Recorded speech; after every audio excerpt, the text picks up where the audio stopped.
Good afternoon, and welcome to the Joy Show, the place where being your authentic self is celebrated. I see joy as an acronym, just one you. So, might as well be that. Well, I'm so excited to be here today, grateful for the fall session to be rolling along, and let us begin with our land acknowledgement. We're honored to be meeting on this land that many First Nations, Inuit, and Métis people from across Turtle Island call home. We acknowledge and thank the original caretakers and knowledge keepers of this territory, the Mississaugas of the Credit, the Anishinaabe, the Chippewa, the Haudenosaunee, and the Wendat. We also give thanks to all other Indigenous peoples, recorded and unrecorded, who have shared responsibility for this territory. In honoring the Dish with One Spoon Treaty, which protects this territory, we accept our responsibility to peaceably share and care for the resources that surround us. We also acknowledge, as inhabitants of this land, that inequity and discrimination continue to affect our BIPOC and 2S LGBTQ plus family. So we therefore strive to be allies and take an active part in reconciliation. Recognizing our ultimate oneness and acknowledging our reality, past and present, we commit to moving forward in a spirit of mutual cooperation. We are one. Well, I am so excited. My guest today is Rev KC Taylor, who is the senior minister and co founder of Spirit Uncensored, a spiritual playground that highlights the value of choice, faith, and gratitude. Oh, I love that. Currently, Spirit Uncensored events include Spirit and Spirits, which is a monthly spiritual discussion held at a queer dive bar in Oklahoma City. That sounds like a lot of fun.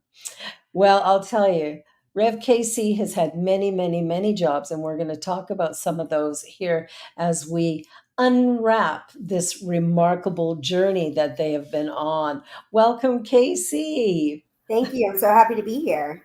I'm so glad to have you here. So tell me a little bit about your road to ministry.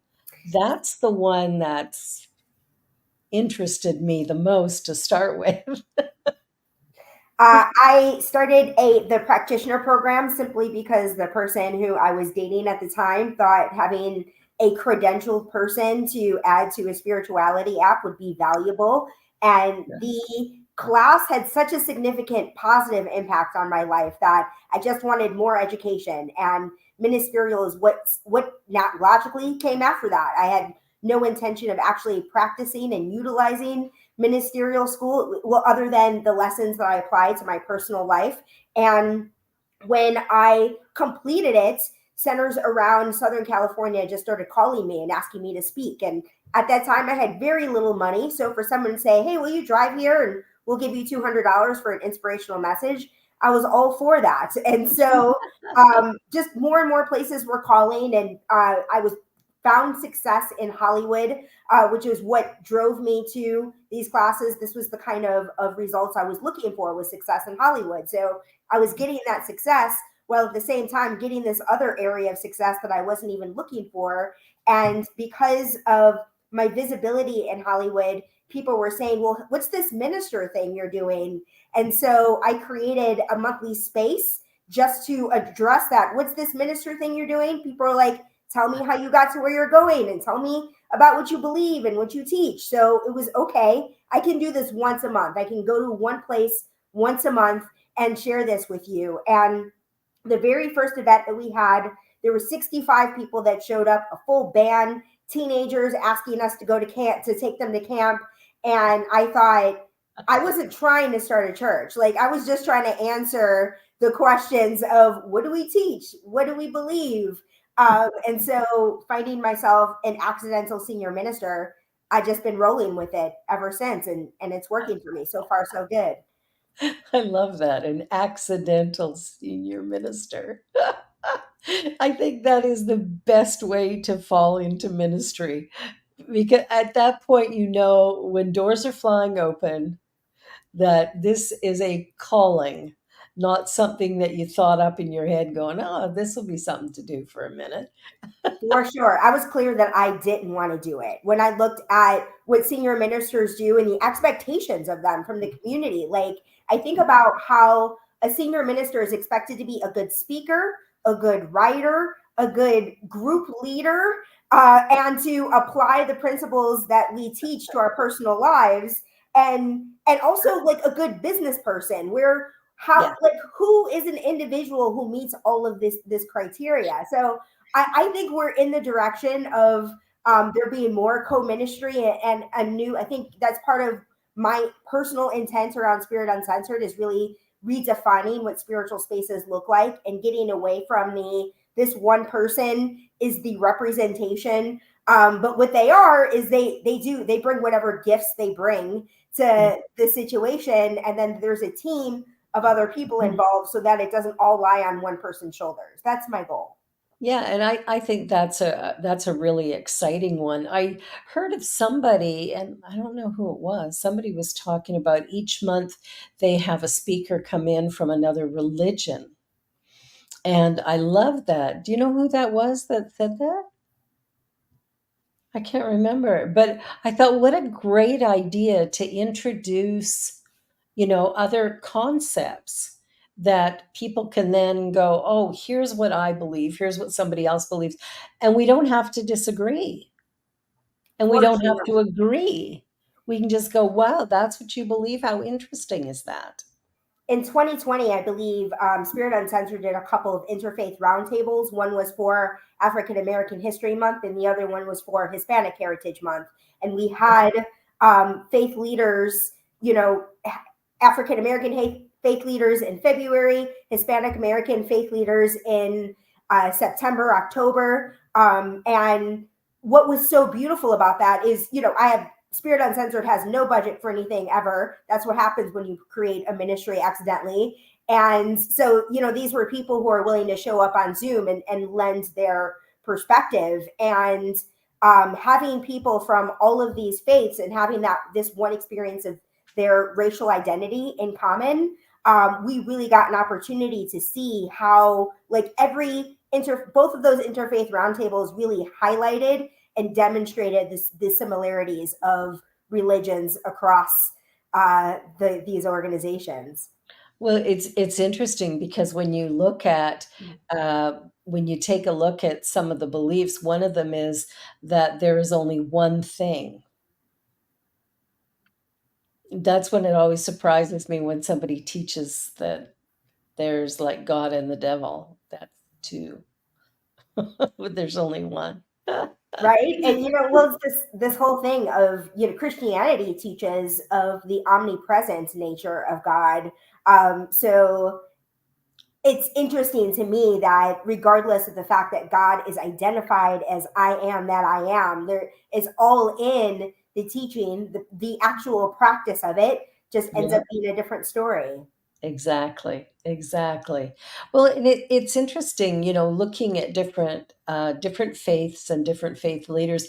I was part of an interfaith group that did a World AIDS Day event last year, and what was fascinating to me was, the Hindu, the Sikh, the New Thought, the Christian, the Jewish, whoever it was, the messages were all identical, that we're all one, that we need to work together in order to achieve peace and harmony. It begins with us.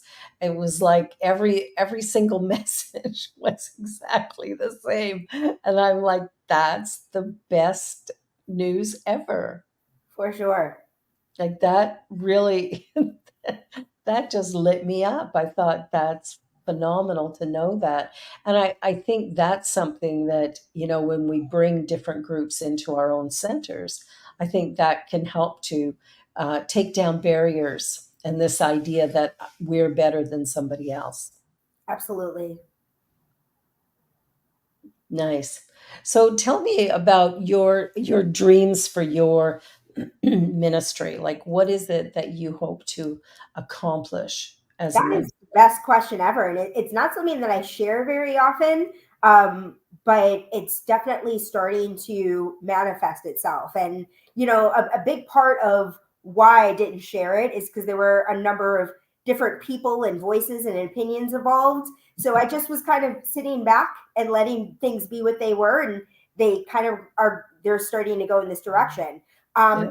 In my minister panel, when I had no clear idea of what I wanted to do with ministry, I answered the question of what are you doing with starting a young adult ministry, or I said I wanted to be a young adult minister, Yeah. and that statement, regardless of the fact that it didn't necessarily feel true to me in the moment, had power. And so this is how Spirit Uncensored itself was born. And Next Gen is an annual retreat. There's never been an official organization behind Next Gen at all whatsoever. And I am somebody who is actively advocating on behalf of younger adults in the Centers for Spiritual Living movement, namely because I was one of those 35-year-old ministers who felt like young adults shouldn't feel like my only option. At 35, it seemed reasonable that being there, that a path to senior ministry would feel viable. And the fact that it didn't, to me, was a very glaring necessity of our movement to truly operate from a place of oneness. 35-year-old ministers should, I believe, should be comfortable and empowered to navigate the Centers for Spiritual Living as a senior minister. I am happy to report, though, that 7 years later, I believe that our organization is very different. That at the time that I emerged, and a lot of things have really kind of come together, and there's been uh, an effort towards supporting younger adults in our movement more than ever before. But Next Gen was the place where I found my spiritual food in a way that I was not seeing anywhere else in the world. And Next Gen is that my attendance of that first retreat where people were using curse words in the middle of prayer, that was where I got the idea for Spirit Uncensored, was to create this uncensored spiritual space for people to be who they are, regardless of age, race, understanding of spirit, for it to be a safe place for people to be who they are, or a spiritual playground, as I like to call it.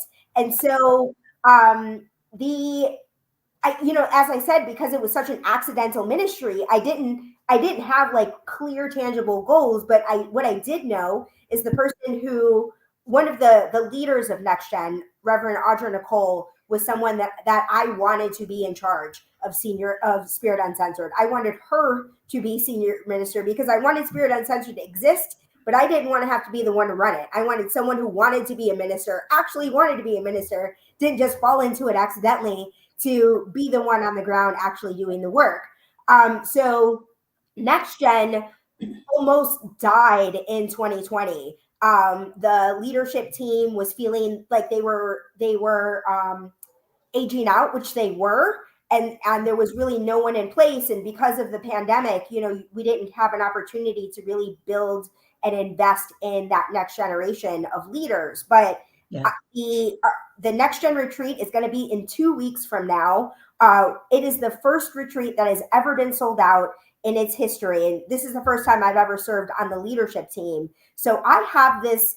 My intent is for Next Gen, for Spirit Uncensored to serve as the permanent home for Next Gen. That when people think of young adult leaders in our movement, that Spirit Uncensored is what they think of, and that Spirit Uncensored serves as a place for emerging leaders to practice ministry. It was the place for me to practice ministry for the last 5 years, and Audra has recently stepped in as co-minister. It has not officially been announced yet.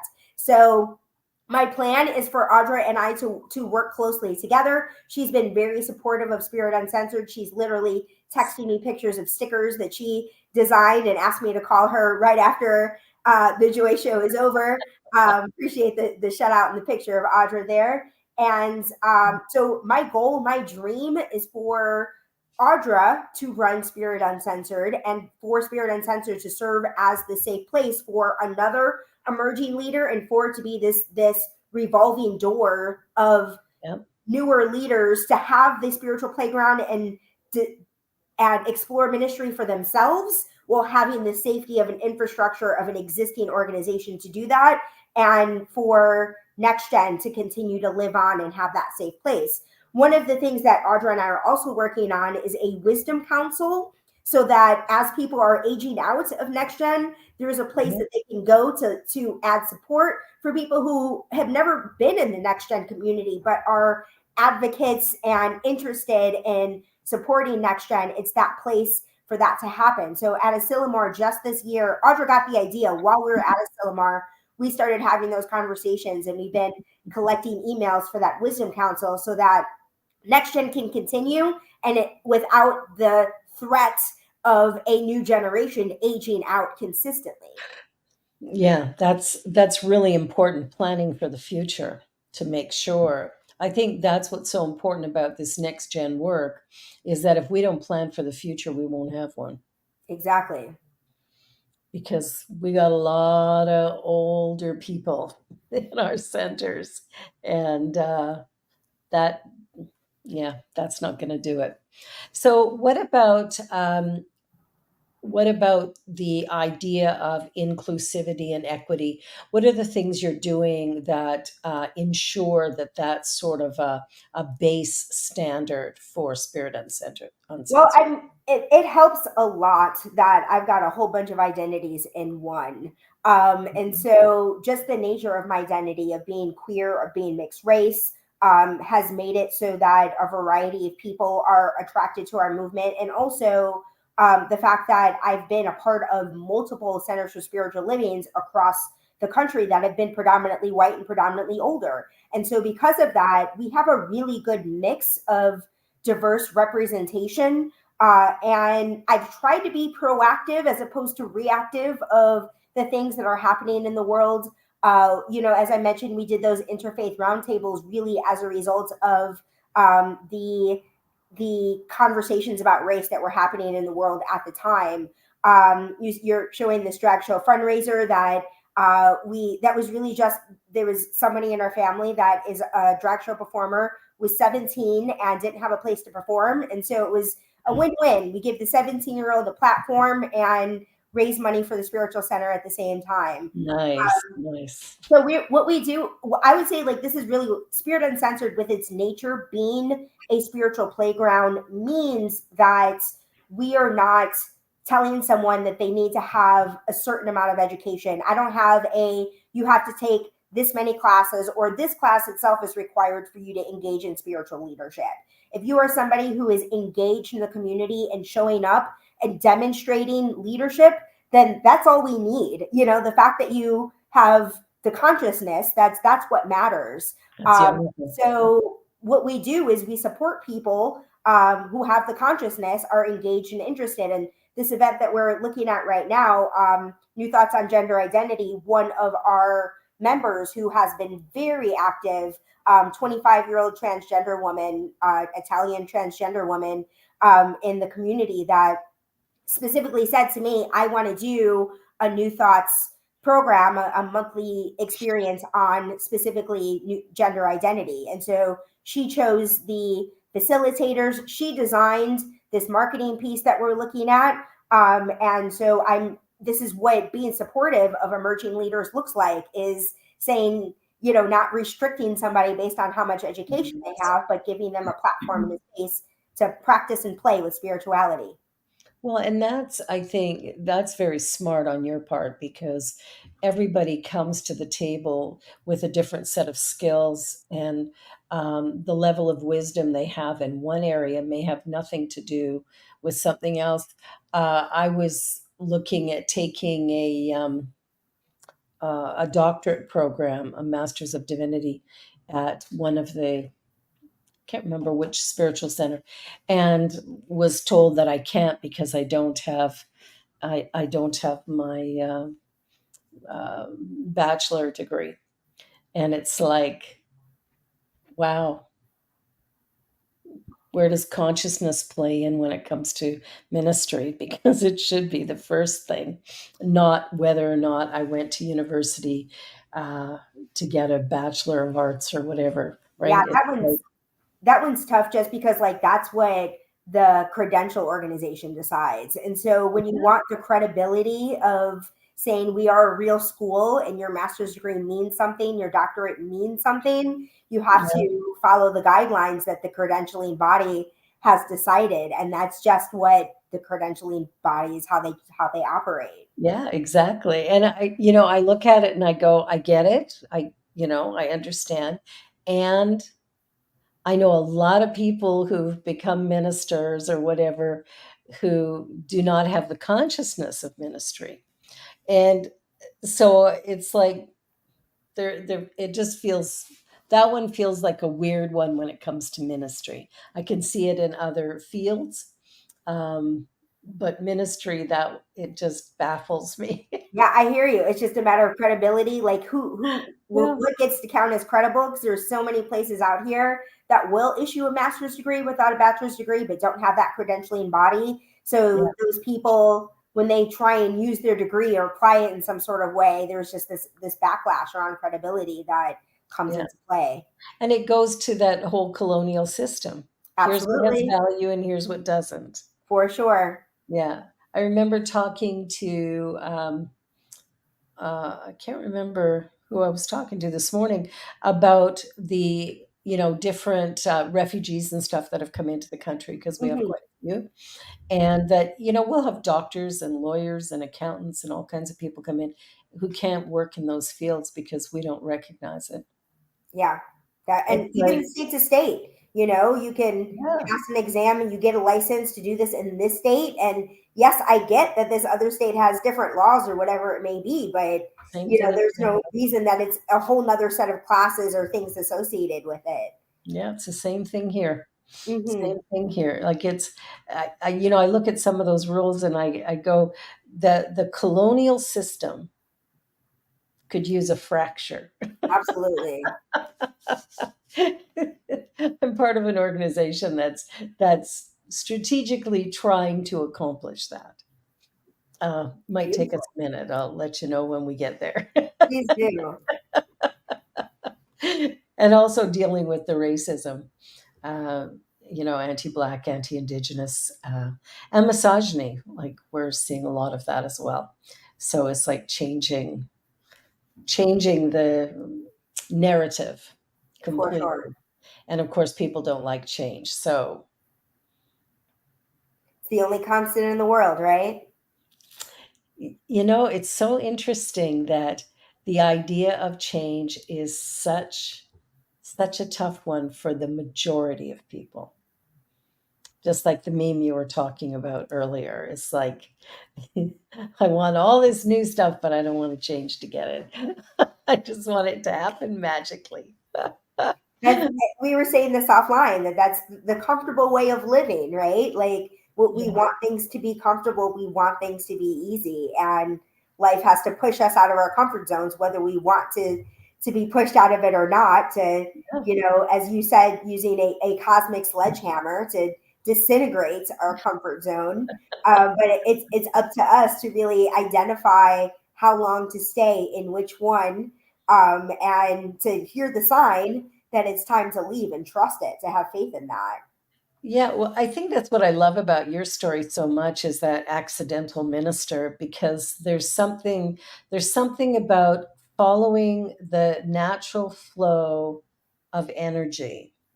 And I think that that's the consciousness of ministry that actually works because there's no resistance. There's not a big agenda that I have to accomplish certain things at a certain time.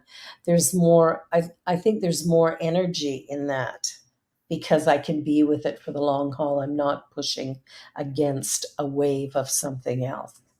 So I love that idea of an accidental minister. When I came to Toronto, I came with $40 and a dream and a one-way plane ticket. It's like, you're either in or you're not, right? And I was in. It was like, okay, time to go to Toronto. All right, I'll do that. Let's see what happens once I get there.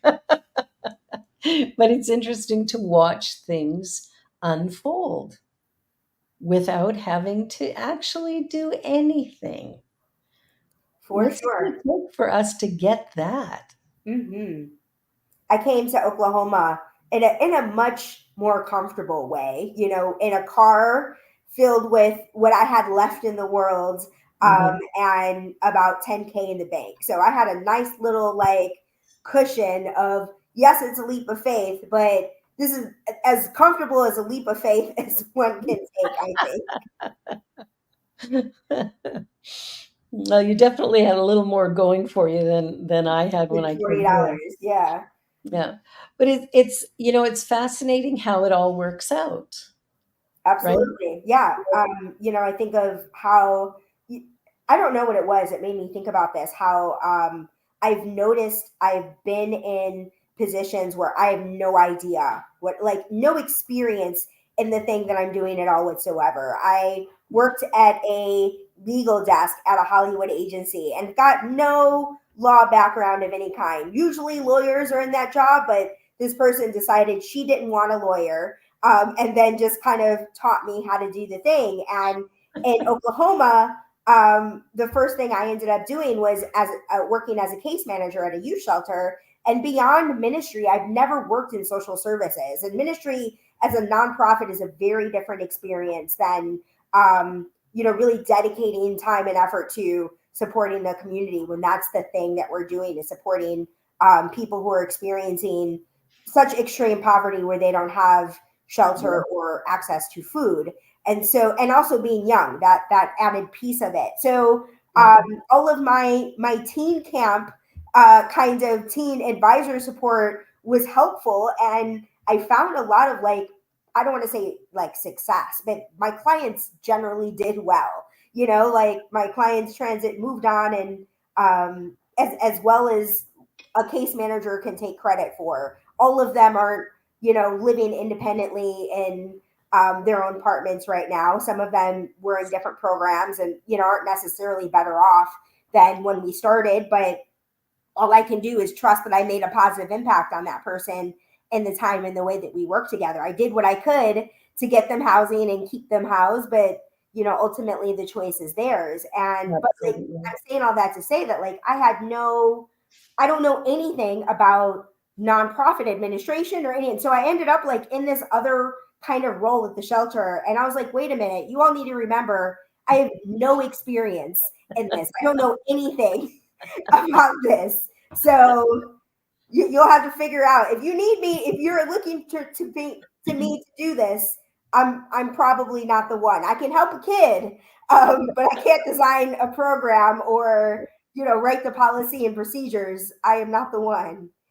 Well, it's interesting that you say that, and yet here you are doing what you're doing. I think sometimes we have innate abilities that maybe we're not clear about because of messaging we've received from media or the general public or family. I think there's some stuff that we don't realize about our own gifts and talents until we get put into a position where somebody says, here, try this. I think it has a lot to do with what you said about being a credentialed society. Is there's this idea that you have to have taken all of these classes before you step foot into whatever this thing is. And I Yeah, think we found the reality is, so people will spend all of this time and money on an education, and then the moment they step into whatever field, they learn that none of that stuff was actually relevant or applicable to what's actually happening in that industry today, or with that organization, the way this organization does things. They might have been learning how it was done 5, 10 years ago, or whatever it may be. exactly. There's lots of different reasons, or the academic perspective versus the thing that actually happens in reality. So it is definitely interesting that we require all of these credentials when they don't actually advance people in a lot of different ways. Like, my cousin is a hairdresser, and she was saying that they don't teach you how to do hair in beauty school, which, I mean, it's great that they explain the chemicals. You shouldn't be, putting all these chemicals in people's heads without understanding the consequences of all of that. But you think, if what you want to do is learn how to be, to cut people's hair, they would teach you how to cut hair. That's not what happens. Well, and it's interesting that one of the things I loved about my CSL training was that I had to work for a number of years before I became ordained. It's like you get licensed and then prove that you can do it and you get ordained, where some other religions, you get ordination as soon as you complete the program. And so I appreciated that because for me, it's one thing to do the book studying, it's another thing to actually be in the field as a minister. It's very, very different. Well, we're going to take a commercial break because we're at our halfway point already and loving this conversation. You're watching The Joy Show here on the New Thought Media Network. My wonderful, wonderful guest, Reverend KC Taylor, and we will be back in just a few minutes. Don't go away.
It's a sure thing. Change, change. Expect a miracle change.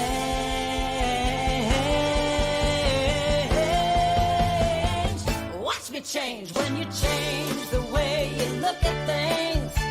The things you look at change. When you change the way you look at things. The things you look at change. When you change the way you look at things.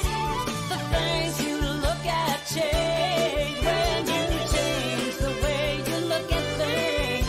The things you look at change. Now do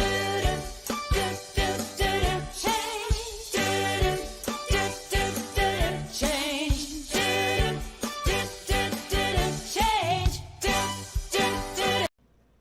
Please help us say thank you to our organizational sponsors, including the Hepperlin Foundation, Affiliated New Thought Network, International New Thought Alliance, Science of Mind Archives and Library Foundation, Center for Spiritual Living Denver, Center for Spiritual Living Midtown, New Thought Philadelphia, Planned Happiness Institute, Summit Center for Spiritual Living, One Heart Retreats, Center for Spiritual Living on the Lake, Unity Spiritual Center, Kitchener, Om Center for Spiritual Living, La Mesa, Satya Center, Center for Spiritual Living, North Jersey, Unity of Savannah, and Center for Spiritual Living, Seattle, as well as all of our individual donors.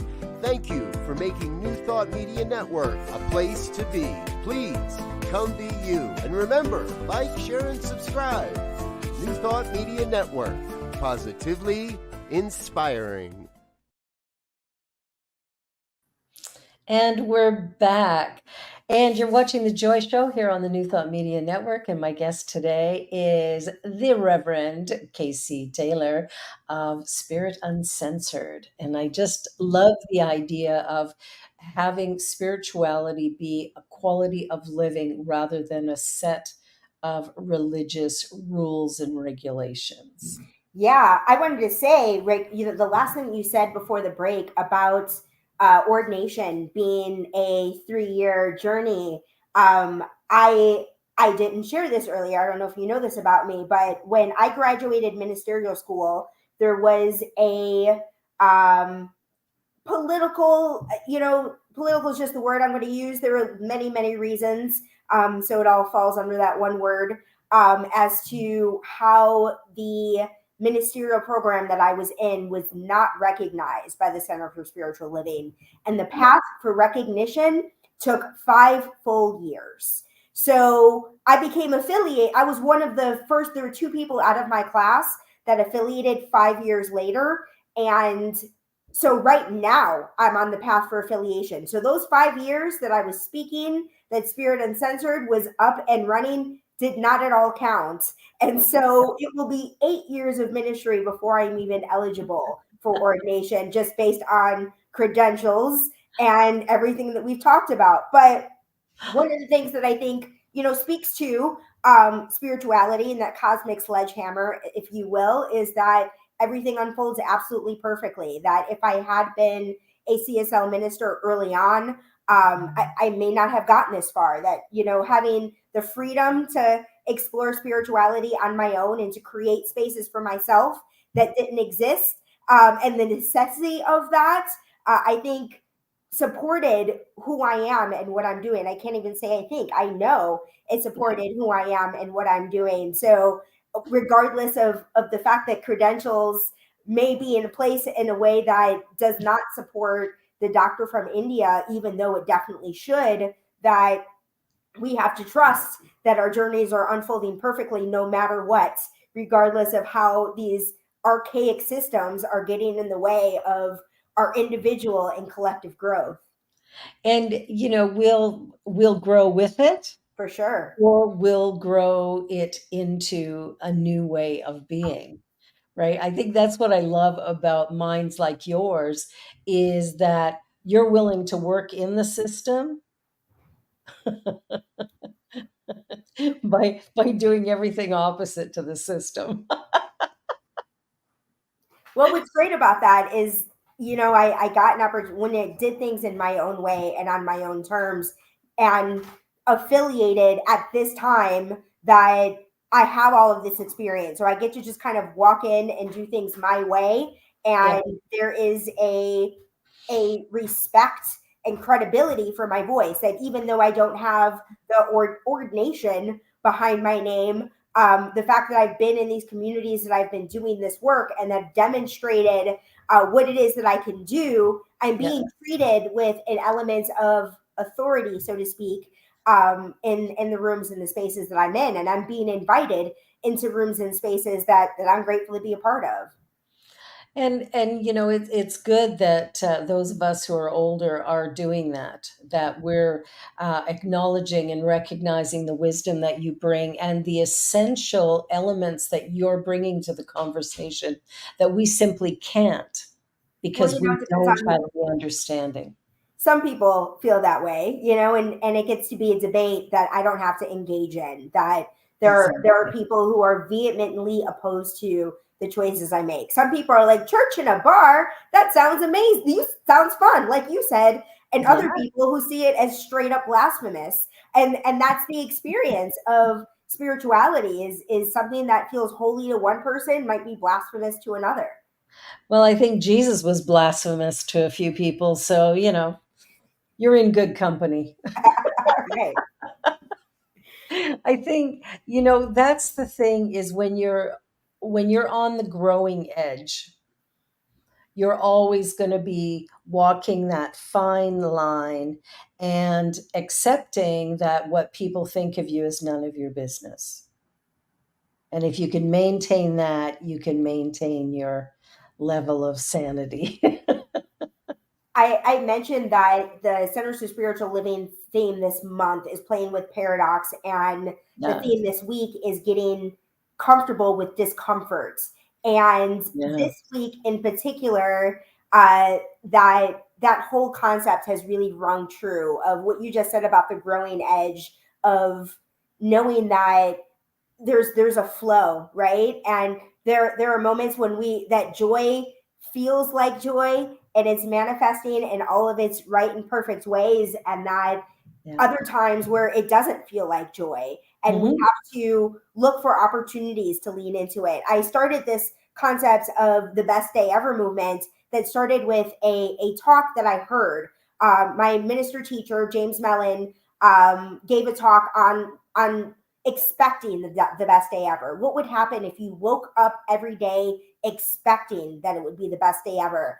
And the person that I was with at the time really took that on. And she would say, "Hey, do you know what day it is?" And I was like, "No." And I'm like checking my calendar, trying to figure out how I dropped the ball. And she would say, "It's the best day ever." Best day Fell for ever. that for like a full month.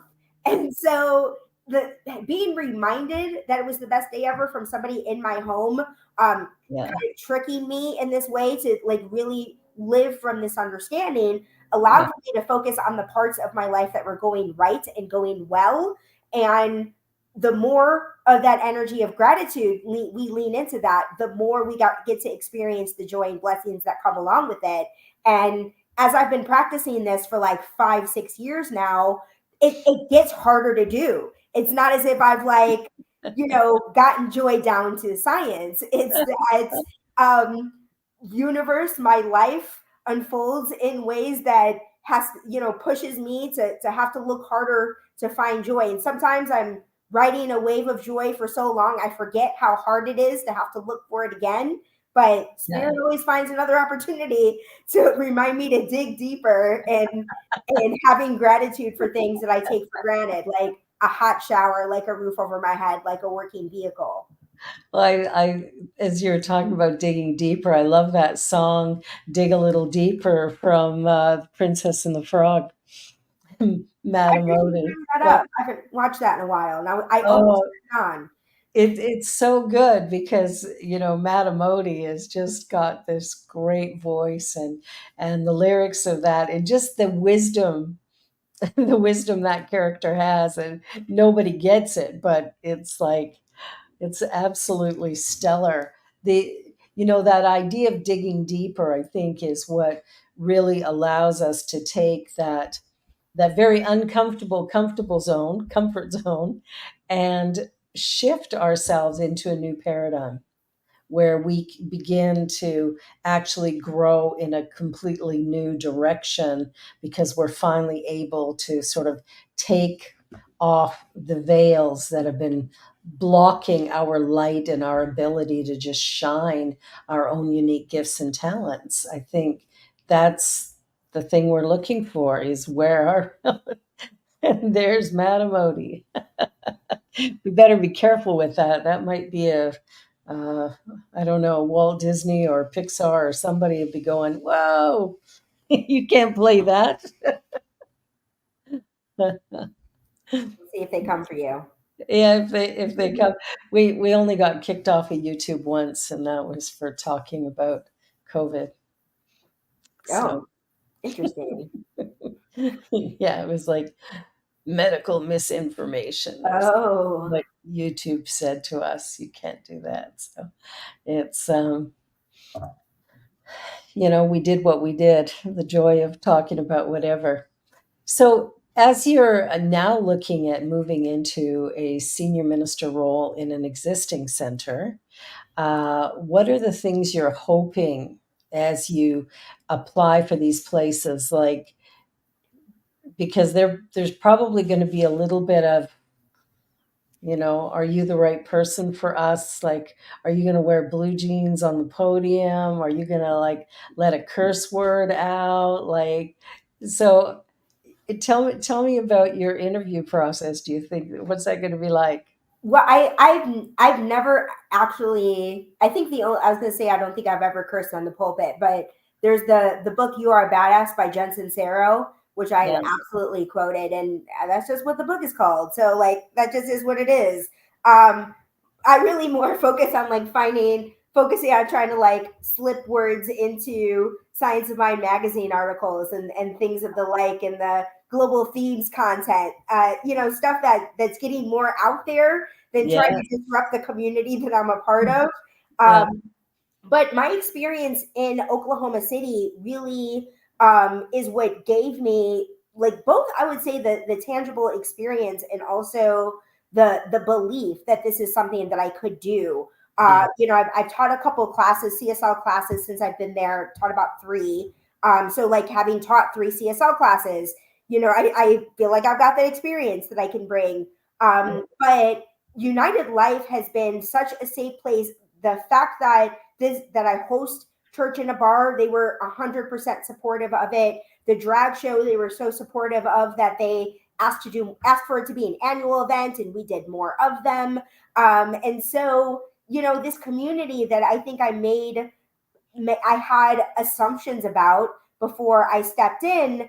But I was called, just like I felt like I was called to Oklahoma. I felt like I was called to, I heard Spirit tell me the my first day in Oklahoma City to walk into United Life and offer my services as the assistant minister. And they gave me a letter of call by that Sunday. We had that conversation on Tuesday, and I had a letter of call in hand and board core council approval in 5 days. So it was clear that Spirit called me here. And I feel like all of the support that I've received from the community has been a demonstration of that. So I trust that, I may land at a center that has a problem with my t-shirts and biker shorts on the stage, and we'll have a conversation about that. And I'm sure we'll have conversations about lots of things. But And sometimes the conversations are going to go on behind your back. But it would be a matter of whether this community feels like I am the image that they're looking for, or whether what I've got going on is too scary. You'll get an opportunity to know that straight from my application. My application has both I didn't know to sit and write how much experience that I've had over the course of the last 7 years. I just didn't, never seen it in print before. So it was really nice to kind of put all that together and have these things kind of keep popping up of, I need to add that. So I'm super experienced for somebody who's never been a senior minister of a traditional center before. And I feel like having 2 years in an assistant role, having an opportunity to witness someone else do it in the Bible Belt, I think has been really valuable for my education. Oh, I agree completely. I think you're more than qualified. Thank you. More than qualified to do the job, for sure. I think it's interesting that the changes that are coming, the changes in languaging, the changes in what we see as spiritual. And I think, what I keep reminding my members about is you are spiritual. It's not something you get. It's not something you arrive at. It's not something that's going to happen to you. You are that. And the challenge you're faced with is being in this finite form as a spiritual being.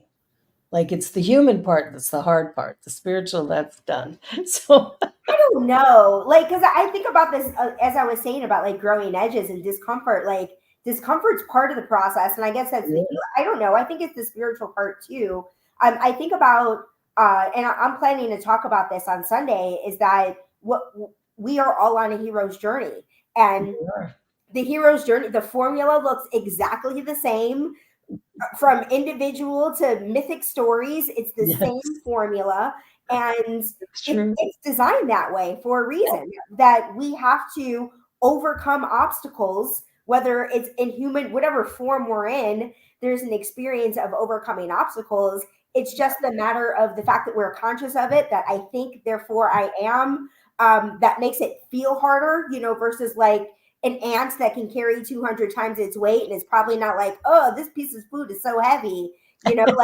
They're an ant. They're used, that's just what they do. Versus whether it was conscious of itself, it might be complaining about what the queen is doing and, all of those other things. So because we're conscious of the ways that we're creative, I think we have these ideas about what the universe should be doing. And I'm grateful for the fact that we don't get to be the ones that decide what the universe should be doing. But that journey of fully living from a place of faith, of facing an experience of discomfort or looking at an obstacle that feels insurmountable, and know that there is an unseen power that is always available to lift you up over that obstacle that is not insurmountable, because nothing is insurmountable. Nothing is. So to have to be reminded of that again and again and again, and for that to new experiences of faith to emerge, you know what I mean? It might start with something like trusting that you have the rent money versus like trusting that you can end world hunger. You know what I mean? Like, the more that we do apply these lessons in our own individual lives, the more we can do them for other organizations and really create a sizable shift. But it's so hard to do on an individual level. And I think there are so few examples of people who do it well that it just doesn't feel feasible or logical, when in reality, it's always happened and always will happen. It's fascinating because I look at spiritual mind treatment work that we do, and there's a lot less talk about how healing it is and how transformative it is. When I first started, it was like that was the whole thing is, do treatment to heal whatever circumstance you find yourself in. And what's interesting to me is I healed myself of spinal stenosis. A year and a half ago, I couldn't walk without a walker. And today I go to the gym and I do long walks and I do whatever I want. And I don't need a walker or a wheelchair. I'm perfectly fine. And it happened like that. It That's was, incredible. yeah, it's just, I'd been treating about it. And then all of a sudden there was a click. That moment where, it's done. That moment where it was like, yeah. And then there was no disagreement. There was no voice in there going, yeah, but it's incurable, or yeah, but the doctors, none of that. There was none of it. There was just a click going, of course. And 4 days later, it was completely gone. I could put my walker away and never use it again. Amazing. My teacher had a story like that where he had stage 4 throat cancer. That's And right. I remember that. James Mellon. And so I think I came in that center a few years after that happened. And when I say a few, it was probably no more than 5. Yeah. So that experience was fresh on his mind and fresh on the congregation's mind. But I think my personal opinion as to the reason that we've moved away from that is that there are certain things. I think that people feel like that perspective kind of diminishes other people's experiences of illness. And the other piece of it is that a lot of times, and this may have been the case in your prayer work, is that there's something to be known, some wisdom to be gained Absolutely. from it. And so when we speak of treatment as like, yes, it's definite and yes, it's healing, then there becomes this thing of, okay, I haven't been able to heal myself. What am I doing wrong? Instead of finding the wisdom in the experience and recognizing that because we are always exactly where we are meant to be, that this experience of illness that we have is what we are meant to have. That's not something anyone ever wants to say to anyone experiencing illness. But it's true. So it got really complicated. But I think that other end of it, like I personally, I'm grateful that I've never faced anything that has required any sort of significant healing. I never even had COVID, which I am so grateful for. So, Yes. but for me, anytime I'm not feeling well, I want to see, like, I always keep trying. I've definitely made an effort to use treatment as a way for healing. But what has become my reality is I've recognized that anytime I get sick, that is my body's way of saying that I need rest. So I'm looking at those moments as teaching moments to notice when my body needs rest the first time, instead of overextending myself so that my body has to literally sit me down when I ignore it. Well, and that's the key. One of the things I've found in the 25 years of ministry is that when you share with people healing, we have in our mind what we think that looks like. Yes. And we don't know. Exactly. Like, I remember my wake up call was as a practitioner intern. And I had a gentleman come to me, 32 years old, carrying an oxygen tank. He had lung cancer. He was terminal. and he came to me for treatment. In my mind, he wanted the cancer gone. That was my first, before I even had a chat with him, I'm going, oh, okay, we're going to make this cancer go away. And he sat down with me and he said, I just want for this to be okay. And I'm like, okay, well, let me treat my mind first here because I'm on completely the wrong page. And for him, he died 2 weeks later. That was the healing. For The sure. healing was him letting go.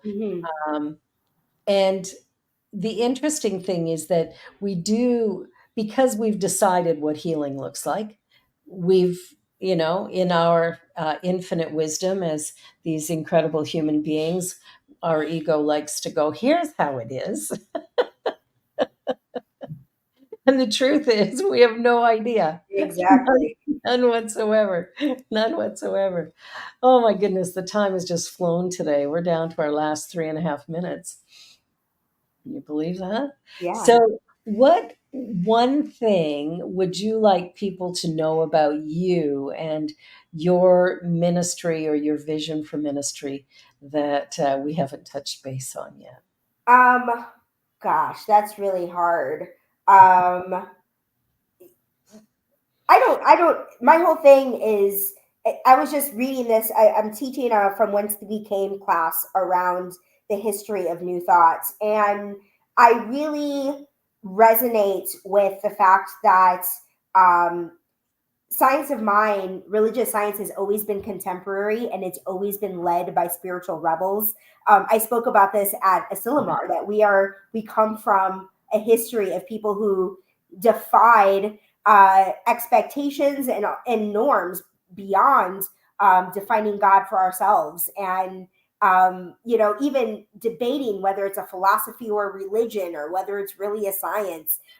And I think what I'd want people to know about me is that I embrace that within myself, and I encourage each one of us to do the same, to know that the fact that we live in a time where we can define spirit for ourselves without being jailed, without being locked away in a mental institution, but have the freedom to come together in community and explore what spirit means for ourselves and apply these lessons of faith and healing to our lives is a beautiful, joyful experience that I'm grateful to be a part of, and glad that each one of us who participate or are part of these communities get to experience that freedom as well. Because not everybody does in the world. There's still a lot of places where this is not legal. It's true. Well, it's not legal to be gay. It's not legal to, be, well, there's a whole lot of things that we're not able to be, which are innate to us. So I think that's a great, I love the idea of us being spiritual rebels. I see that as well, right from when I started in the 90s to now. It's like, for certain, I've often thought of myself as the irreverent reverend. Um, and I haven't been nearly as daring as you. So you're my hero. Because I want to be more, yeah, I want to be more daring. Well, I'm so grateful that you've been here. I love chatting with you, and I look forward to having more conversations and meeting you in person, maybe at the next convention. I don't know if I'll be at the next one or not. I'm going to Kenya, so we'll see what what comes between now and then, but all is well. And I'll just say to everybody, love is the answer. It doesn't really matter what the question is. And be you, because everybody else is taken. I love you, Rev KC. Thank you for being here. Deja, thank you for producing. And you're watching The Joy Show on the New Thought Media Network. Be sure to like, share, and subscribe. And send in a donation to New Thought Media. Keep us rocking and rolling. Bye, everybody. Bye, Casey. Yeah.